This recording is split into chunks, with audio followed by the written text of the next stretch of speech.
Greetings, YouTube. Today I'm going to talk about Ultimate Cy-Gor. This is the largest of the Cy-Gor character figures that I have. In fact, the largest of the Cy-Gor figures that was ever made, as far as I am aware. And this character is just awesome. I mean, look at the details on this. I mean, these hoses, all these three-dimensional connections, all of these wired, all this paint in here.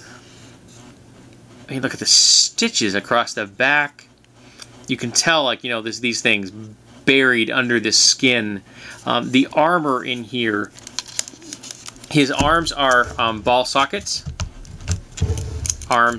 Wrists are articulated. Ball socket on this one as well. There's no elbow joint here or here. But, you know, you can still get this kind of powerful gripping thing. There's, you know, kind of motion here, not very much. You know, there's not a whole lot in there. And, of course, the head has a little bit of motion, but not a whole lot. Jaw does not move. Facial features are pretty well done. He has that wonderful menace. The tongue is nice. The teeth have a nice look to them. Even the gums are painted fairly well. You have this detailing in here on the chest. And again, with the stitches and the armor and the cybernetic sections. And look at that foot. I mean, look at that foot. Is that awesome or what? And of course, you've got chains everywhere. Why you have chains connecting his arms and legs, I'm not 100% sure. I think they're kind of silly. But, you know, what the heck. But that foot is just a bomb, man. Look at that, man. His little individual toes and the pads for stability. That's just great. And even the foot that's supposed to be quote-unquote natural looks pretty good. It's got a flat here, but in a way that you wouldn't have in a real foot.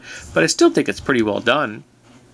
Not as well as done as the hand, mind you, but still pretty good. And of course, there is one feature that is just very, very cool. The chest plate comes off completely. And even the inside of the chest plate, look at the detail on that. Even the inside of the chest plate is cool. And then you open the chest plate, and out comes another figure. And look at the inside of that. That is just really well done. I mean, this figure is such a cool... I'm sorry, I just love this guy. He's so awesome. And we're going to move him out of the way.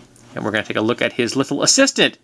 The little assistant doesn't have a lot of articulation here. He has some. His arms do move. He's got this big, nasty claw on one side. And on this side, he has a limb that is... you really can't go forward with it, but if you go backwards, he can hang on something like this. Definitely gives him that monkey-like characteristic. But he's a complete robot. There may be a cybernetic brain in there, but this is a complete robot. There's nothing organic about it whatsoever. But even this one, look at the feet on that character.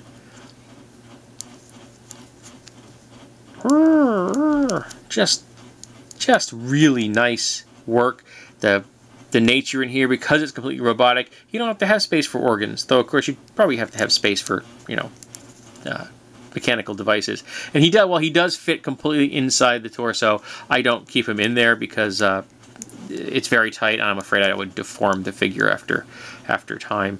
But he is very cool. And the chest piece, it's going to put you back in place. Give me a second.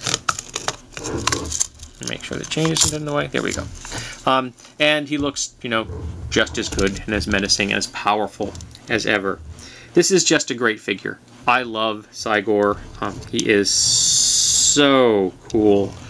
The anthro characters are my favorite, and I think the gorilla figures are probably the top of my list when it comes to figures. I love the gorillas. The cybernetic gorillas are just awesome.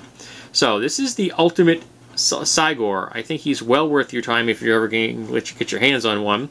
And if anyone can tell me why the heck he's got chains on the outside connecting his feet and his wrists, that would be cool, because it seems like a really, really dumb design to me.